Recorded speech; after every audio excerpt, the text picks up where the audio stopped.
ಸರ್ಕಾರದ ಈ ಗ್ಯಾರಂಟಿ ಯೋಜನೆಗಳು ಸಾಕಷ್ಟು ಜನರಿಗೆ ಫಲ ನೀಡಿವೆ ನಿಜ, ಸಾಕಷ್ಟು ಜನ ಇದಕ್ಕೆ ಫಲಾನುಭವಿಗಳಾಗಿದ್ದಾರೆ. ಆದರೆ ಇಲ್ಲೊಂದು ದುರಂತ ಸಂಭವಿಸಿದೆ. ಇದನ್ನು ಖಂಡಿತವಾಗ್ಲೂ ದುರಂತ ಅಂತ ಹೇಳಬೇಕು. ಇದೇ ಸರ್ಕಾರದ ಒಂದು ಯೋಜನೆ, ಬಹಳ ನಿರೀಕ್ಷಿತ ಒಂದು ಯೋಜನೆ, ಬಹಳ ರೀತಿಯ ಸರ್ಕಾರದ ಒಂದು ಯೋಜನೆ ಅಂತ ಹೇಳಿದ್ರೆ ಅದು ಶಕ್ತಿ ಯೋಜನೆ. ಆದರೆ ಈ ಶಕ್ತಿ ಯೋಜನೆಯಿಂದಾಗಿ ಆಗಿರುವಂಥ ಒಂದು ಸಮಸ್ಯೆ, ಅದರಿಂದ ಆಗಿರುವಂಥ ಒಂದು ದುರಂತದ ಬಗ್ಗೆ ಇವತ್ತು ನಾವು ನಿಮಗೆ ಮಾಹಿತಿ ನೀಡ್ತಾ ಇದ್ದೀವಿ. ಮಂಡ್ಯದ ನೆಹರು ನಗರದಲ್ಲಿ ಒಂದು ಘೋರ ಘಟನೆ ನಡೆದಿದೆ. 3 ನಿಗೂಢವಾಗಿ ಸಾವನ್ನಪ್ಪಿದ್ರು. ಅದಕ್ಕೀಗ ಟ್ವಿಸ್ಟ್ ಸಿಕ್ಕಿದೆ. ಕಾರಣ ಏನು ಅನ್ನೋದು ಗೊತ್ತಾಗಿದೆ. ಪತ್ನಿ ಮತ್ತೆ ಮಗನನ್ನ ಕೊಂದು ತಾನೂ ಕೂಡ ಒಬ್ಬ ಉದ್ಯಮಿ ನೇಣಿಗೆ ಶರಣಾಗಿದ್ದಾನೆ. ಒಬ್ಬ ಬಟ್ಟೆ ವ್ಯಾಪಾರಿ ತನ್ನ ಬಟ್ಟೆ ಅಂಗಡಿ ಬಳಿಯೇ ತೆರಳಿ ಆತ ನೇಣಿಗೆ ಶರಣಾಗಿದ್ದಾನೆ. ತನ್ನ ಪತ್ನಿ ಜ್ಯೋತಿಯನ್ನ ತನ್ನ ಪಂಚೆಯಿಂದ ಉಸಿರುಗಟ್ಟಿಸಿ ಕೊಲೆ ಮಾಡಿದಾನೆ. ನಂತರ ಇದಕ್ಕೆ ಅಡ್ಡ ಬಂದಂತಹ ಮಗ ಸಂತೋಷ್ನನ್ನು ಕೂಡ ಕೊಲೆ ಮಾಡಿದ್ದಾನೆ. 1.5 ತಿಂಗಳ ಹಿಂದಷ್ಟೇ ಸಂತೋಷ್ಗೆ ಮದುವೆ ಆಗಿದೆ. ಅವನನ್ನು ಸಾಯಿಸಿದ್ದಾನೆ. ಮಂಡ್ಯದಲ್ಲಿ ನಡೆದಿರುವಂತಹ ಈ ಒಂದು ಟ್ರಿಪಲ್ ಮರ್ಡರ್ ಇದೆಯಲ್ಲ, ಅಂದರೆ ಇಬ್ಬರನ್ನ ಸಾಯಿಸಿ ತಾನೂ ಕೂಡ ಆತ್ಮಹತ್ಯೆಯನ್ನು ಮಾಡ್ಕೊಂಡಿರುವಂಥದ್ದು, ಇದು ನಿಜಕ್ಕೂ ಒಂದು ಹೃದಯ ವಿದ್ರಾವಕವಾದಂಥ ಘಟನೆ. ಬಟ್ ಇದಕ್ಕೆ ಇನ್ನೂ ಶಾಕಿಂಗ್ ಅಂತ ಹೇಳಿದ್ರೆ ಇದಕ್ಕೆ ಕಾರಣ ಗೊತ್ತಾದ ಮೇಲೆ. ಯಾಕಂದರೆ ಈಗಾಗಲೇ ಮಂಡ್ಯದ SP ಶೋಭಾರಾಣಿಯವರು ಕೂಡ ಆತನ ಡೆತ್ ನೋಟ್ ಸಿಕ್ಕಿದೆ. ಆತನ ಡೆತ್ ನೋಟ್ನಲ್ಲಿ ಕೆಲವೊಂದಷ್ಟು ವಿಚಾರಗಳನ್ನು ಉಲ್ಲೇಖ ಮಾಡಿದ್ದಾನೆ ಅನ್ನುವಂಥದ್ದನ್ನು ಮಾಧ್ಯಮಗಳ ಮುಂದೆ ಹೇಳ್ಕೊಂಡಿದ್ದಾರೆ. ಹಾಗಾದರೆ ಏನು ಕಾರಣ? ನಾನು ಆಗಲೇ ಹೇಳಿದೆ, ಸರ್ಕಾರದ ಒಂದು ಗ್ಯಾರಂಟಿ ಯೋಜನೆಗಳು, ಅದರ ಫಲಾನುಭವಿಗಳ ನಡುವೆ ಈ ಥರದ ಒಂದು ದುರಂತ ನೋಡಿ. 3 ಸಾವಿಗೆ ಕಾರಣವಾಯ್ತಾ ಹಾಗಾದ್ರೆ ಸರ್ಕಾರದ ಈ ಶಕ್ತಿ ಯೋಜನೆ? ಪ್ರಭಾಕರ್ ಡೆತ್ ನೋಟ್ನಲ್ಲಿ ಫ್ರೀ ಬಸ್ ಬಗ್ಗೆ ಉಲ್ಲೇಖ ಮಾಡಿದ್ದಾರೆ. ಡೆತ್ ನೋಟ್ ಬಗ್ಗೆ ಮಂಡ್ಯ SP ಶೋಭಾರಾಣಿ ಅವರು ಮಾಹಿತಿ ನೀಡಿದ್ದಾರೆ. ಶಕ್ತಿ ಯೋಜನೆಯಿಂದಾಗಿ ನನ್ನ ಬಟ್ಟೆ ವ್ಯಾಪಾರ ಕಡಿಮೆಯಾಗಿದೆ, ಇದರಿಂದಾಗಿ ನಾನು ಸಂಕಷ್ಟಕ್ಕೆ ಸಿಕ್ಕಿದ್ದೀನಿ, ಜೀವನ ನಿರ್ವಹಣೆ ಕಷ್ಟ ಆಗ್ತಾ ಇದೆ, ಫೈನಾನ್ಸ್ನವರು ಸಾಲ ತೀರಿಸ್ತಾ ಇದ್ರೆ ಮನೆ ಬಳಿ ಬರ್ತಾ ಇದ್ದಾರೆ, ಸಾಲಕ್ಕೆ ಬಡ್ಡಿ ಕಟ್ಟಕ್ಕಾಗ್ದಲೇ ನಾನು ತುಂಬಾನೇ ನೊಂದಿದ್ದೀನಿ ಅಂತ ಹೇಳಿ ಪ್ರಭಾಕರ್ ಬರ್ಕೊಂಡಿದ್ದಾನೆ. ಈ ಸಾಲದ ಕಿರುಕುಳದಿಂದ ಬೇಸತ್ತು ತಾನು ಆತ್ಮಹತ್ಯೆಯನ್ನು ಮಾಡ್ಕೊಳ್ತಾ ಇದ್ದೀನಿ ಅನ್ನುವಂಥದ್ದನ್ನ ಡೆತ್ ನೋಟ್ನಲ್ಲಿ ಬರೆದಿದ್ದಾನೆ. ನಿಜಕ್ಕೂ ಒಂದು ಘೋರ ಘಟನೆ ಇದು.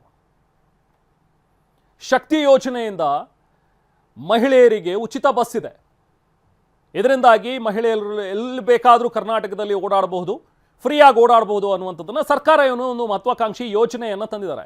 ಆದರೆ ಈ ಯೋಜನೆಯ ಫಲಾನುಭವಿಗಳ ಜೊತೆಗೇನೆ ಇದರಿಂದ ನನಗೆ ತೊಂದರೆ ಆಗಿದೆ ಅಂತ ಹೇಳಿ ಒಬ್ಬ ವ್ಯಕ್ತಿ ಇಬ್ಬರನ್ನ ಸಾಯಿಸಿ ತಾನು ಆತ್ಮಹತ್ಯೆ ಮಾಡಿಕೊಂಡಿರುವಂಥದ್ದು ನಿಜಕ್ಕೂ ಕೂಡ ಘೋರ. SP ಶೋಭಾರಾಣಿ ಅವರು ಮಾತಾಡಿದ್ದಾರೆ, ಮತ್ತಷ್ಟು ಡೀಟೇಲ್ಸ್ ಕೊಟ್ಟಿದ್ದಾರೆ ಇದ್ರ ಬಗ್ಗೆ. ಬನ್ನಿ ನೋಡೋಣ.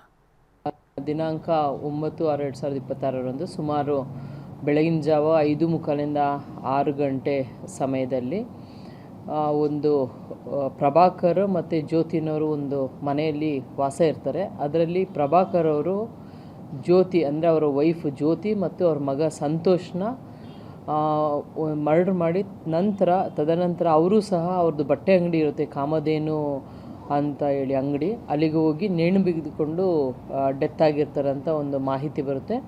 ಈ ಒಂದು ಮಾಹಿತಿಯನ್ನು ಆಧರಿಸಿ ನಾವು ಅಲ್ಲಿ ಹೋಗಿ ಚೆಕ್ ಮಾಡಿದಾಗ ಅಲ್ಲಿ ಆ ಮನೆಯಲ್ಲಿ ಒಂದು ಡೆತ್ ನೋಟ್ ಸಹ ಸಿಕ್ಕಿರುತ್ತೆ.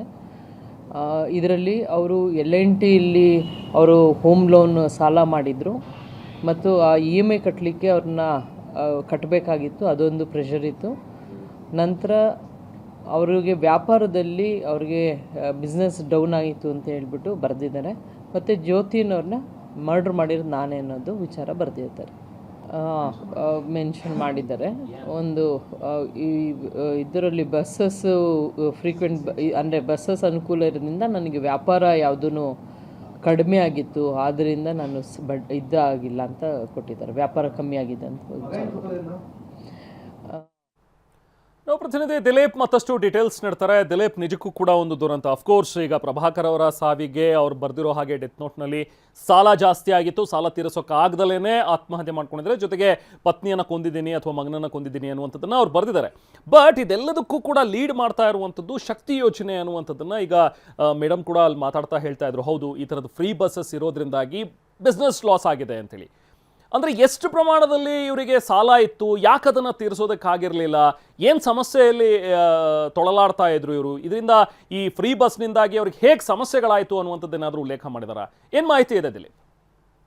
ಖಂಡಿತವಾಗ್ಲೂ ರಾಮನ್, ನೀವ್ ಹೇಳ್ತಿದಂಗೆ ಗ್ಯಾರಂಟಿ ಯೋಜನೆಗಳು ಸಾಕಷ್ಟು ಜನರ ಜೀವನವನ್ನ ಕಟ್ಕೊಂಡಿದ್ದಾರೆ ಅನ್ನುವಂಥದ್ದು ರಾಜ್ಯದಂತ ಒಂದಷ್ಟು ಜನರು ಹೇಳ್ತಾ ಇರುವಂತದ್ದು. ಆದ್ರೆ ಈ ಒಂದು ಶಕ್ತಿ ಯೋಜನೆ, ಗ್ಯಾರಂಟಿ ಯೋಜನೆಗಳಲ್ಲಿ ಒಂದಾದಂತ ಶಕ್ತಿ ಯೋಜನೆ ನಿಜಕ್ಕೂ ಕೂಡ 3 ಜೀವಕ್ಕೆ ಹೋಗ್ಲಿಕ್ಕೆ ಕಾರಣ ಆಯ್ತಾ ಅನ್ನುವಂಥದ್ದು ಕೂಡ ಈಗ ಇರುವಂತದ್ದು. ಯಾಕಂದ್ರೆ ಒಂದು ಡೆತ್ ನೋಟ್ ಪತ್ತೆ ಆಗಿರುವಂತದ್ದು. ಡೆತ್ ನೋಟ್ ಅಲ್ಲಿ ಬಹಳ ಸ್ಪಷ್ಟವಾಗಿ ಬರ್ದಿದ್ದಾರೆ, ನನ್ನ ಸಾವಿಗೆ ಫ್ರೀ ಬಸ್ಸೇ ಕಾರಣ ಆಗ್ತಾ ಇದೆ. ಯಾಕಂದ್ರೆ ಫ್ರೀ ಬಸ್ ಇಂದಾಗಿ ವ್ಯಾಪಾರ ಕಡಿಮೆ ಆಗ್ತಾ ಇದೆ. ಎಲ್ಲರೂ ಕೂಡ ಅಕ್ಕಪಕ್ಕದ ಊರುಗಳಿಗೆ ಹೋಗಿ ವ್ಯಾಪಾರದಲ್ಲಿ ಬಟ್ಟೆಗಳನ್ನ ಖರೀದಿ ಮಾಡ್ತಾರೆ. ಆದ್ರೆ ಇದು ಮಂಡ್ಯ ನಗರದಲ್ಲಿ ವ್ಯಾಪಾರ ಆಗ್ತಿದ್ದಂತ ವ್ಯಾಪಾರ ಈಗ ಕಡಿಮೆ ಆಗಿದೆ, ಮುಂಚಿನಷ್ಟು ವ್ಯಾಪಾರ ಆಗ್ತಾ ಇಲ್ಲ. ಈ ಕಾರಣದಿಂದಾಗಿ ನಾನು ಸಾಲ ಮಾಡಿ ತಂದಂತ ಬಟ್ಟೆಗಳು ಆಗ್ತಾ ಇಲ್ಲ, ವ್ಯಾಪಾರ ಆಗ್ತಾ ಇಲ್ಲ ಅನ್ನುವಂತ ನಿಟ್ಟಿನಲ್ಲಿ ಈಗ ಒಂದು ಡೆತ್ ನೋಟ್ ನಲ್ಲಿ ಬಹಳ ಸ್ಪಷ್ಟವಾಗಿ ಬರ್ದಿರುವಂತದ್ದು. ಇದನ್ನ ಒಂದು ವಿಚಾರವನ್ನ ಇಟ್ಕೊಂಡು ಆತ ಒಂದು ಸಾಲದ ಬಾಧೆಯಿಂದ ತಪ್ಪಿಸಿಕೊಳ್ಳಿಕ್ಕೋಸ್ಕರ ಈ ರೀತಿಯಂತ ಆತ್ಮಹತ್ಯೆಗೆ ಶರಣಾಗಿದ್ರೆ, ಆತ್ಮಹತ್ಯೆ ಮಾಡ್ಲಿಕ್ಕೊಳ್ಳಕ್ಕೂ ಮುಂಚೆ ಆತನ ಮಗನನ್ನ ಮತ್ತೆ ಹೆಂಡತಿಯನ್ನ ಮನೆಯಲ್ಲೇ ಸಾಯಿಸಿದ್ದಾನೆ.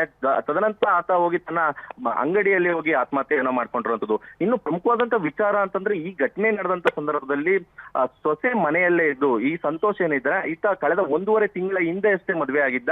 ಮಗ ಕೂಡ ಅಲ್ಲೇ ಮತ್ತೆ ಸೊಸೆ ಒಂದೇ ರೂಮ್ ನಲ್ಲಿ ಇದ್ದಾರೆ. ಆದ್ರೆ ಮಧ್ಯರಾತ್ರಿ ಒಂದು ತಾಯಿಯನ್ನ ಕೊಲೆ ಮಾಡುವಂತ ಸಂದರ್ಭದಲ್ಲಿ ಮಗ ಅಡ್ಡಿಪಡಿಸಿ ಬರ್ತಾನೆ. ಈ ಸಂದರ್ಭದಲ್ಲಿ ಆತನನ್ನು ಕೊಲೆ ಮಾಡಿ ತಾನೂ ಕೂಡ ಆತ್ಮಹತ್ಯೆಗೆ ಶರಣಾಗಿರುವಂತದ್ದು ವಿಚಾರ ಈಗ ಗೊತ್ತಾಗ್ತಾ ಇರುವಂತದ್ದು. ಒಟ್ಟಾರೆಯಾಗಿ ಆತ ಎಷ್ಟು ಸಾಲ ಮಾಡ್ಕೊಂಡಿದ್ದಾನೆ ಅಂತ ಈಗ ಕೂಡ ಸಂಪೂರ್ಣವಾದಂತ ಮಾಹಿತಿ ಇಲ್ಲ. ಸುಮಾರು 6-7 ಲಕ್ಷ ಒಂದು ಫೈನಾನ್ಸ್ ಕಂಪನಿಯಲ್ಲೇ ತೆಗೆದುಕೊಂಡಿದ್ದಾನೆ. ಅದನ್ನ ಹೊರತುಪಡಿಸಿ ಬೇರೆ ಎಲ್ಲಾದ್ರೂ ಸಾಲ ತೆಗೆದುಕೊಂಡಿದ್ದಾನೆ ಅನ್ನೋದು ಕೂಡ ತನಿಖೆಯಿಂದ ಗೊತ್ತಾಗಬೇಕಾಗಿದೆ Raman. Right, thank you Dilip.